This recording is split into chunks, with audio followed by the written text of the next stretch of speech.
નમસ્કાર ખેડૂત મિત્રો, જય કિસાન, જય ભારત।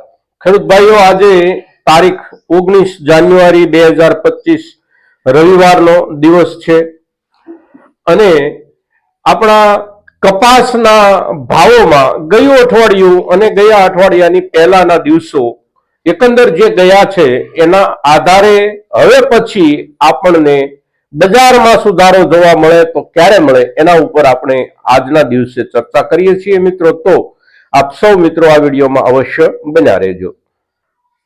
ખેડૂત ભાઈઓ, છેલ્લા 3 અઠવાડિયાથી આપણે કપાસ લગભગ સમાન ભાવથી વેચી રહ્યા છીએ। 3 અઠવાડિયા પહેલાના દિવસોમાં ભાવ થોડા વધારે ડાઉન હતા, એમાંથી 15-20 રૂપિયા 25 રૂપિયાનો સુધારો મળ્યો અને એ સુધારા પછી જ્યાં બજાર સ્થિર થયું છે ત્યાં અત્યારે ચાલી રહ્યું છે। એકંદર આપણે જોઈએ તો અત્યારે જે માલ આવી રહ્યા છે બધા જ માલ લગભગ એક સરખી ગુણવત્તાના આવી રહ્યા છે અને જેટલો માલ એકંદર આવી રહ્યો છે એ માલ આવવાની પણ સમાનતા છે। રોજે રોજની સામે ખરીદ કરનારા લોકોની જરૂરિયાત પણ એક સરખી હોય એવું છેલ્લા 3 અઠવાડિયાથી બજાર ચાલી રહ્યું છે।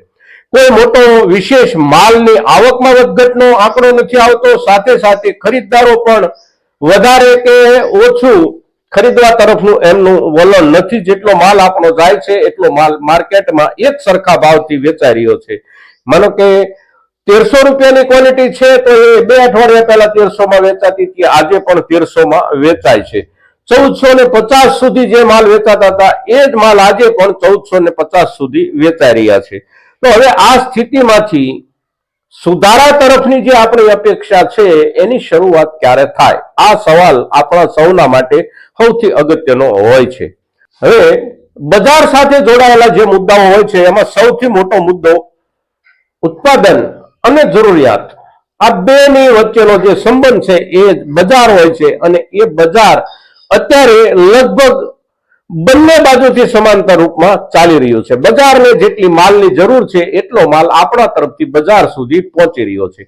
હવે આપણે ત્યાં ભારતની અંદર કપાસના ઉત્પાદનમાં ઘટ રહેશે આટલું તો બધાએ સ્વીકારી લીધું છે, પણ એ ઘટાડાની અસર જે થવી જોઈએ એ અસર કદાચ આપણા કપાસની સિઝન પૂરી થવા આવે ત્યારે પણ દેખાઈ શકે છે, કારણ કે અત્યારે જે રૂપમાં માલ આવી રહ્યો છે એ જ રૂપમાં માલ જરૂરિયાત પ્રમાણે વેચાઈ રહ્યો છે।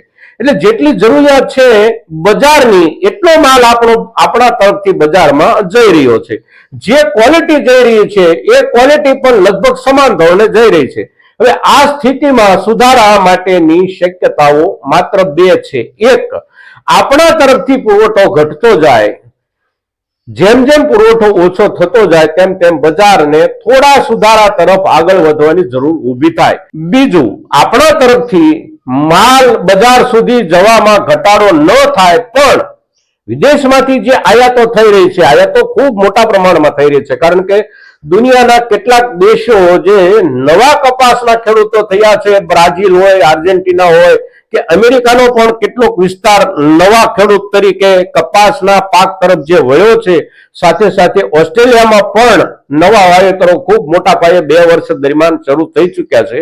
તો આ જે નવા ખેડૂતો છે એ ખેડૂતો ટેકનિકલ ખેતી કરી રહ્યા છે અને ટેકનિકલ ખેતીના કારણે સસ્તો માલ એમને ત્યાં જે તૈયાર થઈ રહ્યો છે એ માલ બજારમાં જે આવી રહ્યો છે એ માલની સામે બજારની જરૂરિયાત આપણા ગુણવત્તાવાળા માલની ઊભી થાય અને આપણો ગુણવત્તાવાળો માલ ગમે તેમ કરી અને બજારે ખરીદવો પડે એવા સંજોગો પેદા થાય, એ સિવાય આપણા કપાસના ભાવમાં નજીકના દિવસોમાં વિશેષ સુધારાની શક્યતાઓ નથી દેખાતી।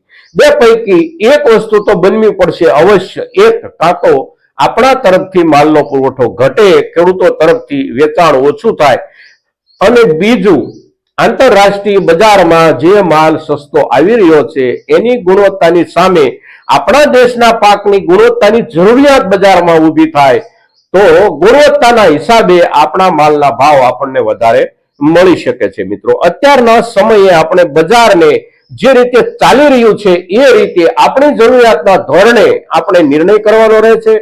લાંબા સમય સુધી બજાર સુધરવાની રાહ આપણે જોઈ શકીએ એવી હાલતમાં આપણે હોઈએ ધારો કે આપણને અત્યારે જ માલ વેચી દેવો પડે એવી આપણી આર્થિક જરૂરિયાત નથી. બીજું, માલનો સંગ્રહ કરવા માટે આપણી પાસે પૂરતી સાધનિક વ્યવસ્થા છે.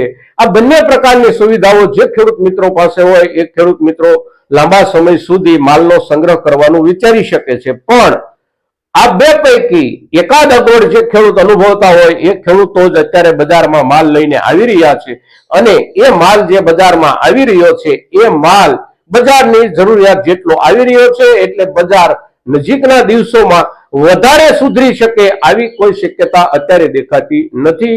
હવે કપાસના માલ ઉપર આપણે અત્યારના બજારને અને આગળના દિવસોની જરૂરિયાતના કારણો બદલાય નહીં ત્યાં સુધી આજ પ્રમાણે વેચ્યા વિના આપણી પાસે બીજો કોઈ વિકલ્પ નથી મિત્રો. તો આજના દિવસે કપાસની વાસ્તવિકતા પર જ્યારે આપણે ચર્ચા કરીએ છીએ ત્યારે આપણા મહત્તમ ખેડૂતો સુધી આપણે આ ચર્ચા પહોંચે એ આપ સૌની જવાબદારી છે એવું માની અને આપ સૌ મહત્તમ ખેડૂતો સુધી આપણો આ એપિસોડ પહોંચાડવાનો પ્રયાસ કરશો એવી અપેક્ષા સાથે જય કિસાન, જય ભારત.